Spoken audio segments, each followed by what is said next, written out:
My wife cheated while I was grieving. My brother's death then blamed me for neglecting her. Years later, I run into her at a wedding and she tries to reconcile, but I reveal the shocking truth about my new life.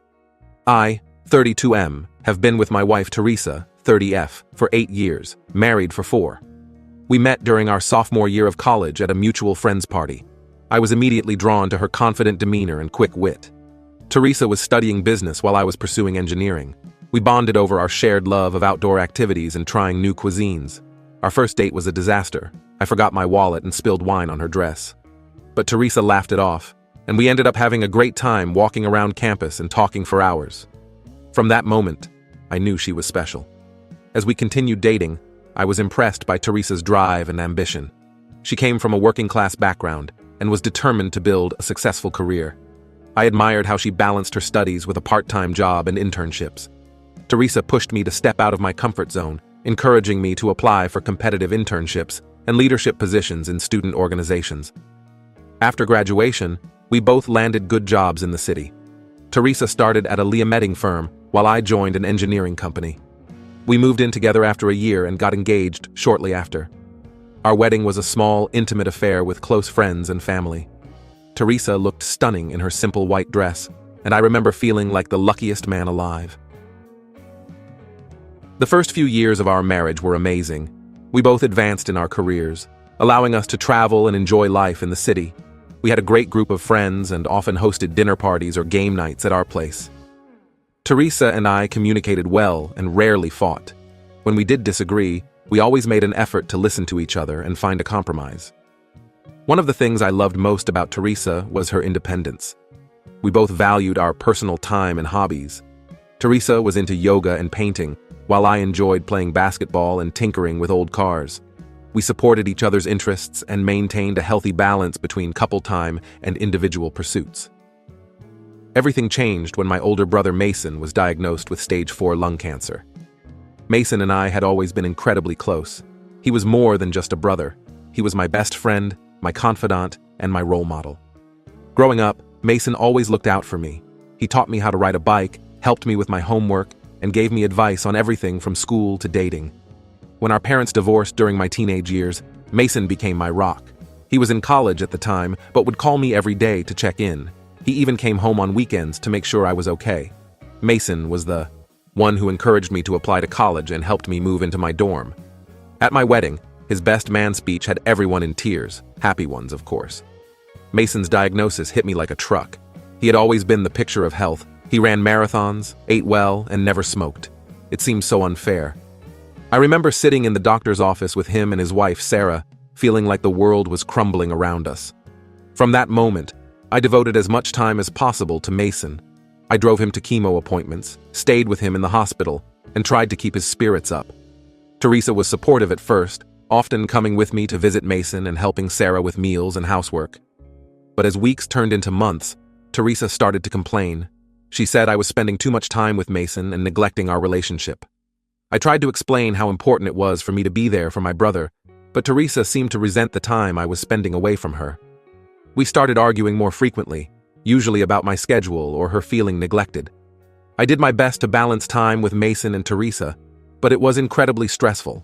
Mason's condition was deteriorating rapidly, and I wanted to be there for him as much as possible.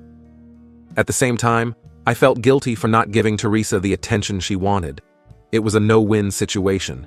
Despite aggressive treatment, Mason passed away 8 months after his diagnosis. I was completely devastated. Mason had been such a constant in my life, and I couldn't imagine a world without him. The loss hit me hard, and I fell into a deep depression. I took a leave of absence from work and spent most of my time at home. Some days I could barely get out of bed. Everything reminded me of Mason. TV shows we used to watch together, inside jokes we shared, even certain foods he loved. The grief was overwhelming. Teresa tried to be supportive at first, but her patience wore thin quickly. She kept trying to get me to snap out of it and resume our normal social life. She would plan outings or invite friends over, but I just couldn't bring myself to socialize. Teresa seemed to take this personally, accusing me of pushing her away. This went on for about 3 months. I know it wasn't easy for Teresa, but I was doing my best to process this huge loss. I was seeing a grief counselor and trying to work through my emotions. but healing takes time. Teresa became increasingly distant and irritable. Then one day, I got a call from Liam, Mason's best friend since childhood. Liam had been like another brother to me growing up, and he'd been a great support since Mason's death. But this call was different. Liam's voice was hesitant as he told me he had seen Teresa at a hotel with another man. I didn't want to believe it at first. I trusted Teresa completely and couldn't imagine her cheating. But Liam sent me a photo he had taken, and there was no denying it. The picture showed Teresa in a passionate embrace with a man I didn't recognize, clearly about to enter a hotel room. I felt like I had been punched in the gut. How could Teresa do this to me, especially while I was grieving my brother? I sat in shocked silence for hours, staring at that photo and trying to make sense of it. When Teresa got home that evening, I confronted her. I showed her the photo and asked for an explanation.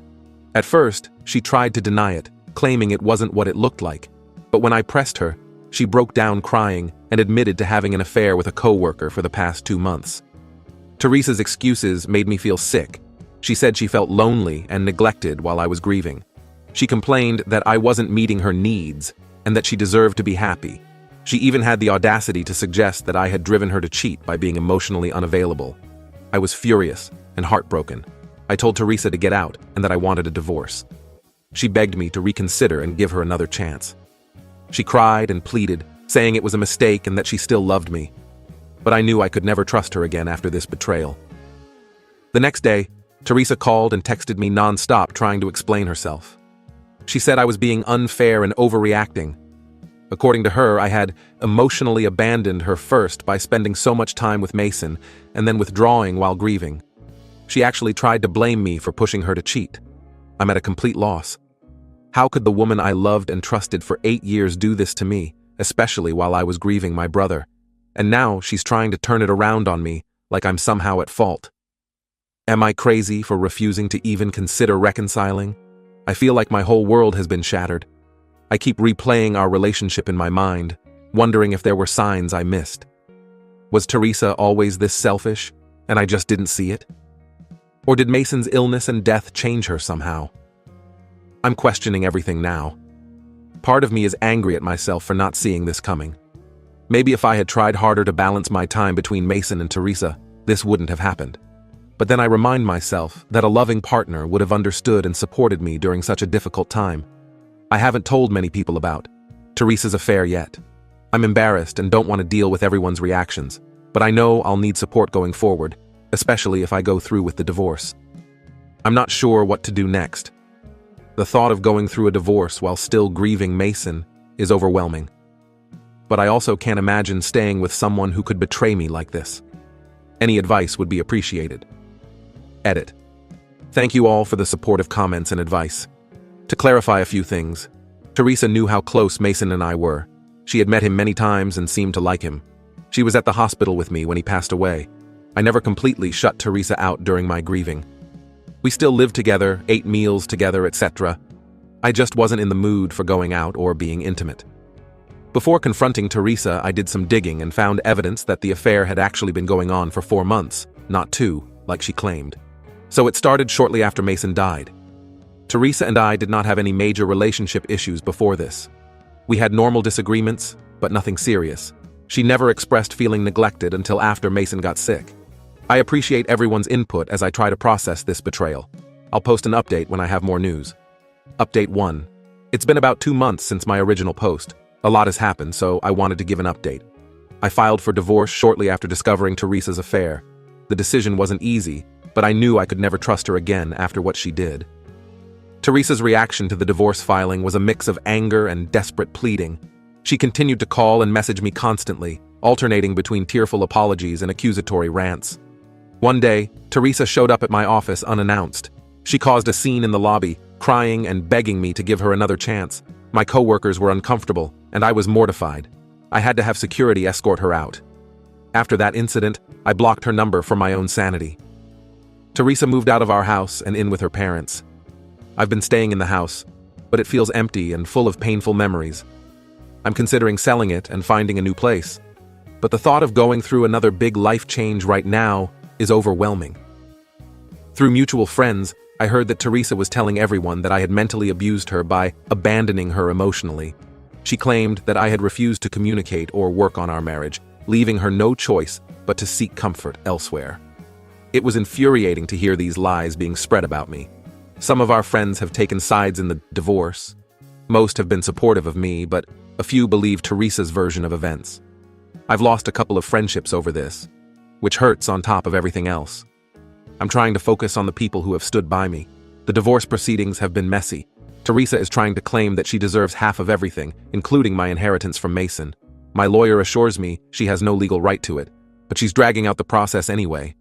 It feels like a slap in the face that she would try to profit from my brother's death after betraying me. I've been struggling a lot with depression and trust issues in the aftermath of all this. Some days, it's hard to even get out of bed. I've lost weight because I rarely have an appetite. My performance at work has suffered, but thankfully, my boss has been understanding. One positive development: I reconnected with an old friend from high school, Olivia. We bumped into each other at a coffee shop and got to talking. Olivia lost her mom to cancer a few years ago, so she really understood what I was going through with Mason. We've been hanging out as friends, and it's been nice to have someone who gets it. Olivia and I have a lot in common that I'd forgotten about. We were both on the debate team in high school and share a love of classic movies. She's been introducing me to new music and podcasts, which has been a welcome distraction. Olivia doesn't push me to talk about Teresa or the divorce, but she's a good listener when I need to vent.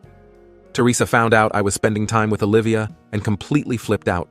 She showed up at my house unannounced, screaming that I was a hypocrite for moving on so quickly while vilifying her. She accused me of having an affair with Olivia, which is absolutely not true. I had to threaten to call the police before she would leave. The whole situation has been a nightmare, but I'm taking it one day at a time. I'm focused on healing and figuring out who I am outside of my relationship with Teresa. I'm grateful for the support of my family and friends during this difficult time. I've been trying to honor Mason's memory in positive ways. I made a donation to the cancer center where he was treated and have been volunteering there when I can. Mason's wife, Sarah, and their kids have been a great source of support. We get together for dinner often, and it helps to talk about Mason with people who loved him as much as I did. There are still moments when I miss Teresa and the life we had together. But then I remind myself of her betrayal and how she's behaved since I found out. It helps reinforce that I'm making the right decision by ending the marriage. I'm not ready to think about dating again. The thought of putting myself out there and risking another heartbreak is terrifying. For now, I'm focusing on rebuilding my life and healing from everything that's happened. I'll post another update once the divorce is finalized. Thanks again to everyone who has offered kind words and advice. It really does help to know I'm not alone in this. Update 2. It's been about 6 months since my last update. The divorce was finally finalized last week, much to my relief. Teresa fought me every step of the way, trying to drag out the process and get more money. In the end, we split our joint assets 50-50, and she didn't get any of my inheritance from Mason. The day after the divorce was official, Teresa showed up at my office again. She was crying and begging me to reconsider, saying she had made a terrible mistake and still loved me. I calmly but firmly told her it was over and asked her to leave. She refused, causing a scene until security had to escort her out. It was humiliating, and I ended up taking the rest of the day off work. My boss called me into his office the next day. I was worried he was upset about the disruption, but he was actually very understanding. He shared that he had gone through a messy divorce years ago and offered me some time off if I needed it. I was grateful for his support and understanding. On a more positive note, things have been going well with Olivia. What started as a friendship has slowly developed into something more. We've been officially dating for about 2 months now. Olivia is kind, understanding, and patient with me as I continue to work through my trust issues. She encourages me to talk about Mason and never makes me feel bad for still grieving. Olivia and I have been taking things slow, which I appreciate. We enjoy cooking meals together, going for long walks, and binge-watching TV shows. She's been helping me rediscover old hobbies that I had neglected during my marriage, like playing guitar and photography. I've also been focusing on myself. I joined a gym, started learning guitar, and have been traveling more. It feels good to rediscover who I am as an individual. I took a solo trip to the mountains, something I'd always wanted to do, but Teresa wasn't interested in. It was refreshing to have time alone with my thoughts and nature. Teresa continues to badmouth me to anyone who will listen. She's told mutual friends that I'm cold and unfeeling, that I never really loved her, and that Olivia and I must have been having an affair before our divorce. It's frustrating, but I'm trying not to engage with her drama. I've been spending more time with Mason's family. His kids are growing up so fast, and it's bittersweet to see them reach milestones that Mason isn't here for. We've started a tradition of having Sunday dinners together, sharing stories about Mason and keeping his memory alive. Last month would have been Mason's birthday. It was a tough day, but Olivia suggested we do something to honor him. We ended up organizing a small charity run in Mason's name, with proceeds going to cancer research. It felt good to channel my grief into something positive. Overall, I'm in a much better place than I was a year ago. I still miss Mason terribly, but the pain isn't as raw. I'm cautiously optimistic about my future with Olivia, and I'm proud of myself for standing my ground and not letting Teresa manipulate me into reconciling. There are still tough days, of course. Sometimes I wake up feeling angry at Teresa for throwing away our marriage.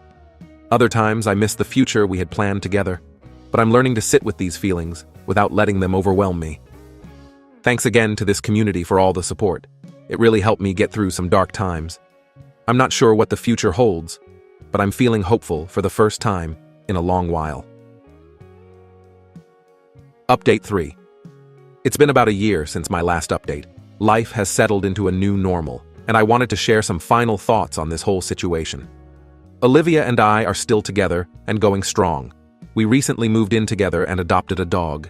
She's been an incredible support through everything. I still have moments of insecurity or doubt, but Olivia is always patient and reassuring. Our relationship isn't perfect. We've had our share of disagreements and challenges. But we always make an effort to communicate openly and work through issues together. It's refreshing to be with someone who values honesty and mutual respect. I ran into Teresa at a mutual friend's wedding a few months ago. It was awkward, but we managed to be civil. She apologized again for her behavior during our divorce and said she was in therapy working on herself. I wished her well, but made it clear I wasn't interested in rekindling any kind of relationship, even a friendship. Seeing Teresa brought up a mix of emotions. Part of me felt angry all over again, remembering her betrayal and the pain she caused. But I also felt a sense of closure. Talking to her, I realized how much I've grown and healed over the past couple of years. The grief over Mason comes in waves now. Some days are harder than others, especially around his birthday and the anniversary of his death. But I've found healthy ways to cope and honor his memory. I volunteer at the hospital where he was treated and have gotten close with his wife and kids. Mason's oldest son, who's now 14, has been having a tough time lately. He's been acting out at school and struggling with anger issues. I've been spending more time with him, taking him to basketball games and just being there to talk. It feels good to be there for him the way Mason always was for me. Olivia and I have talked about our future together. We're not in a rush to get married, but we both see this relationship as long-term. We've discussed having kids someday, which is something I never thought I'd want after everything that happened with Teresa. It's scary to think about opening my heart like that again, but Olivia makes me feel safe. Work has been going well. I got a promotion a few months ago, which has been both exciting and challenging. The new role involves more travel, which has been an adjustment for Olivia and me, but we're figuring out how to balance our time together and our individual pursuits. I've been trying to reconnect with old hobbies and interests. I joined a local amateur baseball league, something I loved in college but gave up when life got busy. It's been fun to get back on the field and meet new people. Olivia comes to my games when she can, cheering me on from the stands. Looking back, I can see now how toxic my relationship with Teresa had become, even before the cheating. We had grown apart, but were both too scared to admit it. While I'll never excuse her affair, I've made peace with what happened and am focused on the future. There are still moments when I wonder, what if? What if Mason hadn't gotten sick? What if I had noticed Teresa pulling away sooner? What if I had handled things differently? But I'm learning to let go of those thoughts and focus on the present. I'm not the same person I was when I wrote that first post 2 years ago. The pain and betrayal changed me, but not all of those changes have been bad. I've learned a lot about myself, about resilience, and about what I really want in a partner and in life. To anyone going through similar circumstances, it does get better. Take time to heal, surround yourself with supportive people, and don't be afraid to start over. You deserve happiness and someone who truly values you. This will be my final update on this saga. Thank you all again for the kindness and encouragement over the past couple years. It made a world of difference during the darkest times. I'm looking forward to the future, whatever it may bring.